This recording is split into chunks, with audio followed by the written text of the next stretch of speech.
Good morning, all of you. I am Dr. Yadu Rao, and I welcome you all in today's session on cost accounting. देखिए, last session में हमने stores ledger पढ़ा था और उससे पहले हमने प्रोक्योरमेंट प्रोसीजर या प्रोक्योरमेंट प्रोसेस हमने देखा था, जहाँ पे स्टोर कीपर किस तरह से डील करता है परचेज मैनेजर के साथ या परचेज डिपार्टमेंट के साथ। आज हम देखेंगे कि किस तरह से रॉ मटेरियल जो हम प्रोक्योर कर चुके हैं और स्टोर्स में रखा हुआ है, वो रॉ मटेरियल इशू होता है प्रोडक्शन के लिए या फैक्ट्री में। चलिए, सेशन को जितना हो सकता है सिंपल उतना बनाने की कोशिश करेंगे। देखिए, स्टोर्स में हमारे पास कुछ रॉ मटेरियल रखा हुआ है, जिसमें से कुछ हमने जनवरी में, कुछ फरवरी में और कुछ मार्च में खरीदा था। देखिए, जनवरी में जो हमने रॉ मटेरियल खरीदा, ये खास रॉ मटेरियल है जिसे हम नाम देते हैं एक्स। 1000 केजीज का स्टॉक इसका बचा है और इसे हमने खरीदा था 10 रुपये में या 10 रुपये की रेट से। इस तरह से फरवरी में जो हमने रॉ मटेरियल खरीदा था, वो भी हमारे पास 1000 केजीज बचा हुआ है, लेकिन ये 12 रुपये की रेट से है। अब मार्च में हमने जो रॉ मटेरियल खरीदा, उसमें भी मान लीजिए 1000 केजीज ऑफ रॉ मटेरियल अभी हमारे पास स्टॉक में है और ये 15 रुपये की रेट से है। देखिए, सारे रॉ मटेरियल आइडेंटिकल हैं, सेम है, डिफरेंस नहीं है। डिफरेंस है तो जिस रेट में हमने इन्हें खरीदा है उस रेट में डिफरेंस है। यानी जब हमने जनवरी में खरीदा था तो ये हमें 10,000 रुपये का पड़ा, जब फरवरी में खरीदा 12,000 रुपये का, और सेम रॉ मटेरियल 15,000 रुपये का पड़ा जब हमने इसे मार्च में खरीदा। अब मान लीजिए प्रोडक्शन मैनेजर एक मटेरियल रिक्विजिशन स्लिप के थ्रू स्टोर कीपर को बोलता है कि उसे 1000 KGs of x raw material की रिक्वायरमेंट है for the sake of production. Store keeper को चेक करना है कि कौन सा ये पर्टिकुलर रॉ मटेरियल हमारे पास अवेलेबल है या नहीं है। स्टोर कीपर देखता है तो रॉ मटेरियल अवेलेबल है और वो भी 3000 केजीज है, और अभी प्रोडक्शन के लिए रिक्वायरमेंट है सिर्फ 1000 केजीज की। तो अब यहाँ पे जो प्रॉब्लम है वो इन 1000 केजीज की नहीं है। प्रॉब्लम है जब इसे हम इशू करेंगे तो रेट कौन सी चूज करेंगे। देखिए, जनवरी वाला रॉ मटेरियल इशू करते हैं तो 10,000 रुपये का इशू करेंगे, और मार्च का करते हैं तो 15,000 रुपये का। देखिए, इससे फर्क क्या आएगा।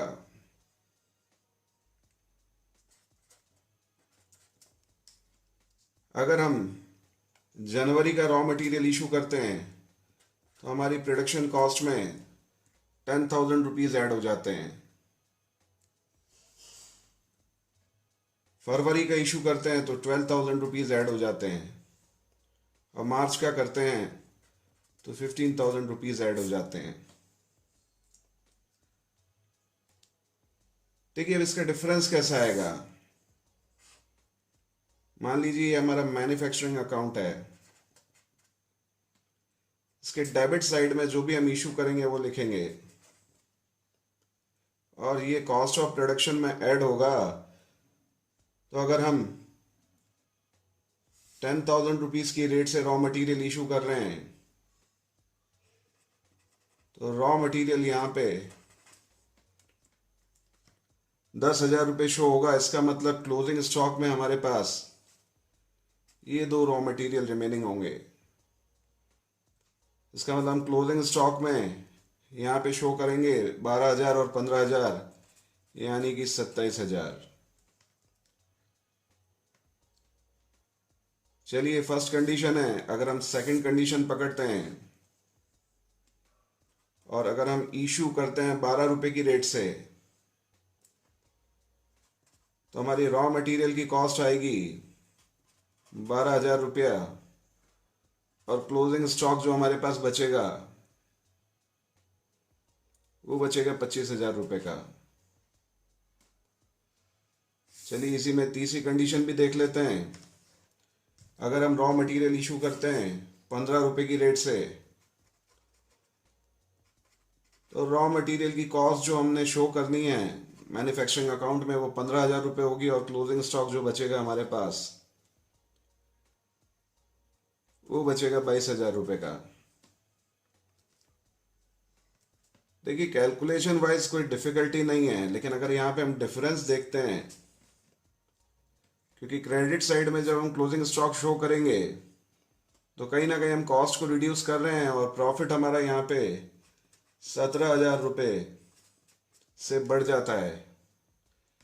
इसी तरह से दूसरी कंडीशन में हमारा जो प्रॉफिट है वो 13,000 रुपये से बढ़ जाता है, और तीसरी कंडीशन में हम देखते हैं तो ये 7,000 रुपये से बढ़ जाता है। मेरे ख्याल में यहाँ कोई दिक्कत होनी नहीं चाहिए, कैलकुलेशन वाइज बहुत सिंपल है। लेकिन यहाँ पे जो ध्यान देने वाली बात है, सेम रॉ मटेरियल हम इशू कर रहे हैं 3 अलग अलग कंडीशंस के साथ, और हमारे प्रॉफिट में जो चेंज आ रहा है वो सिग्निफिकेंट है। यानी फर्स्ट केस में हम ज़्यादा प्रॉफिट शो कर रहे हैं, और उसी रॉ मटेरियल को अगर हम 15 रुपए की रेट से इशू करते हैं तो हमारा प्रॉफिट का डिफरेंस 7,000 रह जाता है। तो देखिए यहाँ पे बहुत इंपॉर्टेंस है इस चीज़ की कि किस रेट पे रॉ मटेरियल इशू होगा। अगर हम पहली कंडीशन उठाते हैं, यानी पहले हम जनवरी का इशू करेंगे, फिर फरवरी का, और फिर मार्च का, तो इसका मतलब हम यहाँ पे फीफो मेथड यूज कर रहे हैं, जिसे हम बोलते हैं फर्स्ट इन फर्स्ट आउट। जो हमने पहले खरीदा है उससे पहले इशू करेंगे, उसके बाद जो बचेगा उसे इशू करेंगे, और जो लास्ट में खरीदा है उसे लास्ट में इशू करेंगे। अगर पहले हम इशू करते हैं 15 रुपए की रेट से, तो यहाँ पे जो हम मेथड फॉलो कर रहे हैं वो लीफो मेथड है। लीफो मेथड बोलता है लास्ट इन फर्स्ट आउट, यानी जो हमने रिसेंटली खरीदा है 15 रुपए की रेट से, उसे हम पहले इशू कर रहे हैं। इसी तरह से जब फरवरी का बचेगा तो सेकंड नंबर आएगा फरवरी का, और लास्ट में जो हमने सबसे पहले खरीदा है। देखिए यहाँ पे कंफ्यूजन कुछ नहीं होना चाहिए, बहुत सिंपल सी बात है। ये तीनों कंडीशंस में हमें हमें जो ध्यान रखना है वो रखना है कि प्रॉफिट पे किस तरह से इम्पैक्ट आता है हमारी इशू प्राइस ऑफ मटेरियल का। देखिए यहाँ पे एक कंफ्यूजन बच्चों को और होता है, उसकी बात हम कर लेते हैं कि हम जब भी रॉ मटेरियल इशू करेंगे तो फिजिकली जो हम इशू कर रहे हैं उसकी बात यहाँ पे नहीं करेंगे। देखिए मान लीजिए हमारा वेयर हाउस है या स्टोर्स है, जहाँ मान लीजिए हमने रॉ मटेरियल जो जनवरी में खरीदा है यानी 10 रुपए की रेट से, वो हमारे पास 1000 केजीज है। इसी तरह से फरवरी का जो रॉ मटेरियल है जो हमने 12 रुपए की रेट से खरीदा है,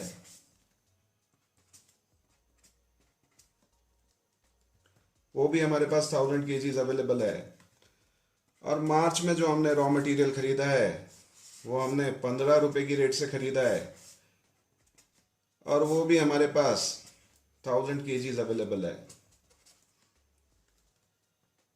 देखिए यहाँ पे हमने फैक्ट्री में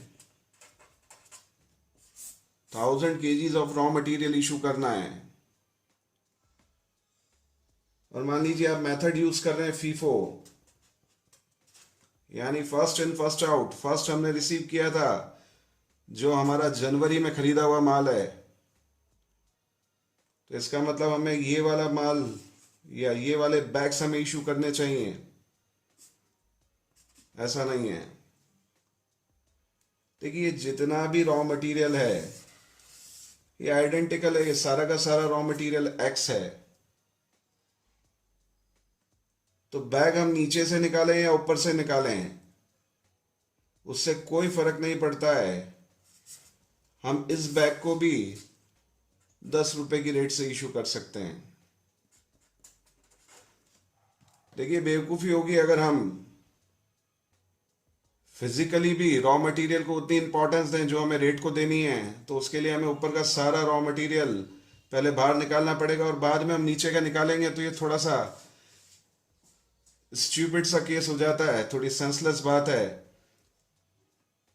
तो यहाँ पे इन बैगेज की फिजिकल अपीयरेंस की बात नहीं है या फिजिकल स्टॉकिंग की बात नहीं है। इसमें से किसी भी बैग को हम 10 रुपए की रेट पे इशू कर सकते हैं और किसी भी बैग को हम 15 रुपए की या किसी भी बैग को हम 12 रुपए की रेट से इशू कर सकते हैं, क्योंकि हमारे पास जो रॉ मटेरियल है ये सारा का सारा आइडेंटिकल है। तो यहाँ पे जो इम्पोर्टेंस है वो रेट की है कि हम 10 रुपए की रेट से इशू कर रहे हैं, 12 की रेट से या 15 की रेट से। तो यहाँ पे बहुत क्लैरिटी रहनी चाहिए कि ये रॉ मटेरियल क्योंकि आइडेंटिकल है, तो कौन सा बैगेज या कौन सा बैग हम इशू कर रहे हैं वो इंपॉर्टेंस नहीं है, उस बैग को हम किस रेट पे इशू कर रहे हैं उसकी इंपॉर्टेंस है। चलिए मेरे ख्याल से समझ में आना चाहिए यहाँ तक कि किस तरह से हम जो इशू प्राइस रखते हैं रॉ मटेरियल की उसका इम्पैक्ट पड़ता है प्रॉफिट पर। तो नेक्स्ट सेशन में हम स्टोर्स लेजर को यूज करते हुए कुछ न्यूमेरिकल क्वेश्चंस करेंगे और वहां पे जो मेथड्स हम यूज करेंगे वो फीफो हो सकता है, लीफो हो सकता है, सिंपल एवरेज और वेटेड एवरेज।